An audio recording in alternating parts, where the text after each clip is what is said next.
Section 4.2 is about finding asymptotes and graphing rational functions. Hi! My daughter Isla is here to entertain you. So there are two types of asymptotes. There's horizontal asymptotes and there are vertical asymptotes. For horizontal asymptotes, you're going to look at the degree of both the numerator and the denominator. Remember, the degree is the biggest exponent you have. If the degree in the denominator is greater, then your horizontal asymptote is going to be y equals 0. If the degree is the same, then you're going to divide your leading coefficients to get the horizontal asymptote. And if the degree of the numerator is greater, then there are no horizontal asymptotes.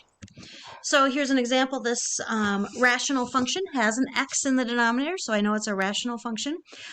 And the degree of the numerator is 1, because the largest exponent is a 1. You can't see the exponent, but there's a 1 on that one.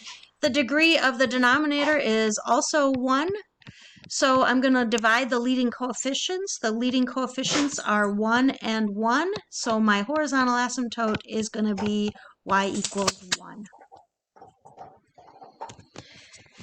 For vertical asymptotes, you're going to set your denominator equal to 0. A vertical asymptote is when you're trying to divide by 0, which breaks math, so we have a vertical asymptote instead of dividing by 0. If necessary, you need to factor and then solve for x. You don't always have to factor, but if it's an x squared or a quadratic in the denominator, then you will have to factor. You will! This one is not a quadratic, it's a linear term in the denominator. So to find the vertical asymptote, I'm going to set the denominator equal to 0. I'm going to move the 3 over to the other side by adding 3 to both sides. And so my vertical asymptote is x equals 3. For sketching a graph, you're going to sketch the two asymptotes that you found as dotted lines, and then you're going to choose an x-coordinate on each side of your vertical asymptote. You plug the x-coordinate in to find the y-coordinate, and then you plot the ordered pairs. And then you're going to sketch that shape, that hyperbola shape that we have for rational functions. So remember, for this one, we had a horizontal asymptote at y equals 1. 1. And we have a vertical asymptote at x equals 3. 3. And then the two numbers that I can use, so I'm going to just make a little mini table here. I'm going to plug in x equals 4 because that's on one side of the vertical asymptote, and x equals 2 because that's on the other side. I can really choose any number I want, but I'm just using numbers that are close to the asymptote. So if I put 4 in, I get 4 divided by 4 minus 3, which is 1, so I get 4. So that means the ordered pair is 4, 4 here, and so I'm going to just do that rough hyperbola shape approaching the asymptotes through that point. If I plug x equals 2 in, I get 2 divided by negative 1, so I get negative 2. So 2 comma negative 2 is on the graph, and so I'm going to sketch my asymptotes like this. Sketch my rational function like that. All right. Sometimes I don't ask you to sketch, I just ask you to find asymptotes. So this example is looking for the asymptotes, just the asymptotes. We're not going to make a sketch. First thing I'm going to do is find the horizontal asymptote. So for horizontal, I look at the degree of the numerator, which is 1, and the degree of the denominator, which is 2.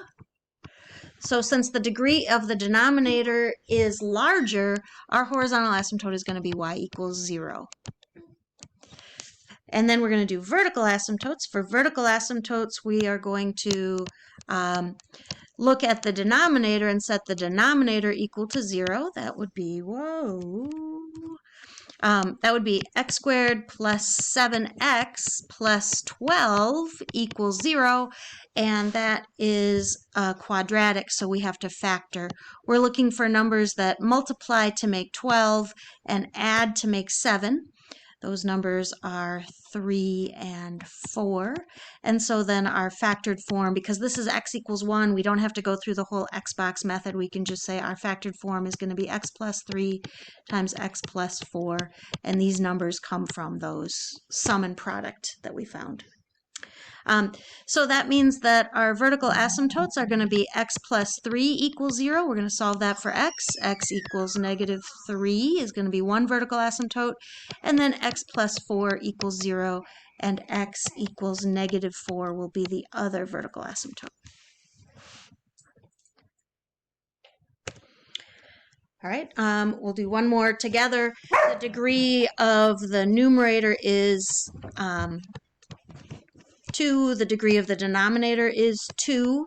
So for this one, we're going to divide the leading coefficients. So we're going to get a horizontal asymptote of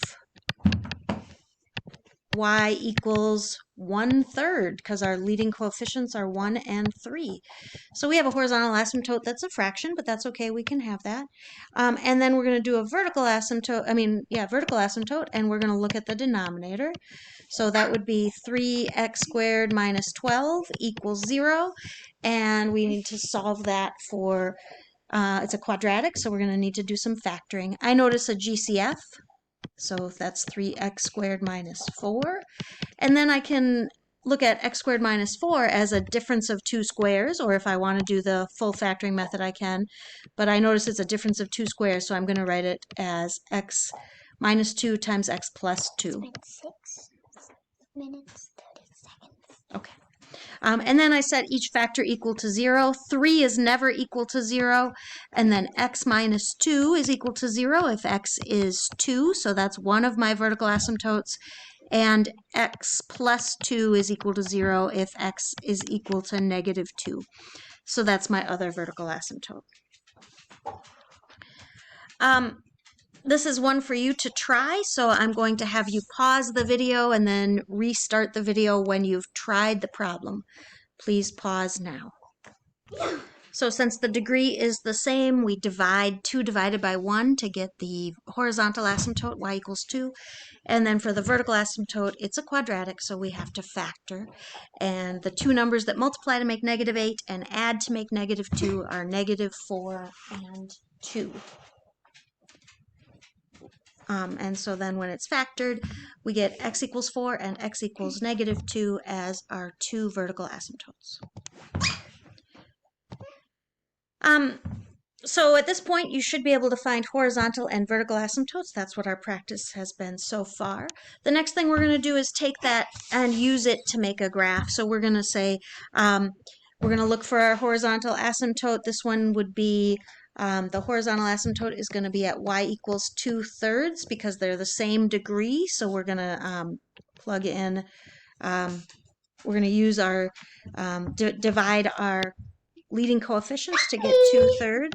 So I'm going to sketch a horizontal asymptote at y equals 2/3. That's about 2/3 of the way up to 1. And then for vertical asymptote, we're going to set the denominator equal to 0. So we have 3x minus 4 equals 0. 3x equals 4. X equals 4/3. That's about 1 1/3. Why do you keep changing what the x equals? Because x can be anything. That's the magic of algebra. And then I'm going to make a little table so I can plot what this graph looks like. So this is just a tiny little table.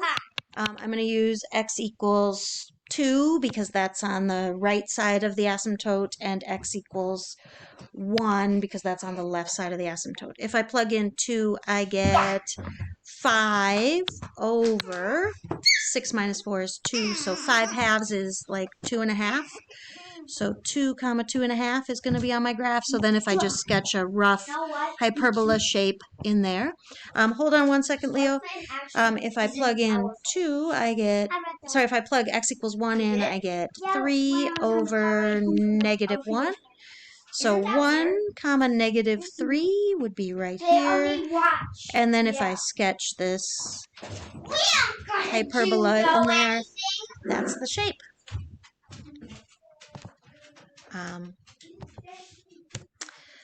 So for this example, it's the same idea. We're looking for our vertical asymptote. So we're going to do, and our horizontal asymptote. Our horizontal would be y equals 4 divided by 1, which is the leading coefficient. So we're going to have a horizontal asymptote at 4. And then vertical asymptote is going to be at x plus 2 equals 0, so x equals -2. And then I'm going to make a little tiny mini table with points around -2. So I'll use -1 and -3. And I plug those into my function. I get -7 divided by 1. So if I use -1, I get -7, which is way off the graph down here. And so my function looks like it's going towards the asymptotes like that. And then -3, if I plug that in, I get -12 minus 3 is -15. -3 plus 2 is -1. So that'd be 15. So anyway, it's way up here. All right. And here's one for you to try. Go ahead and pause the video and then return after you've tried it. Please pause now. Here's my sketch. I did the leading coefficients to get a horizontal asymptote of y equals 3, and then x minus 1 equals 0 when x equals 1, and then I made a little table with numbers that were close to 1. So you should be able to use asymptotes to sketch a graph of a rational function. That is it. Thank you so much. Bye.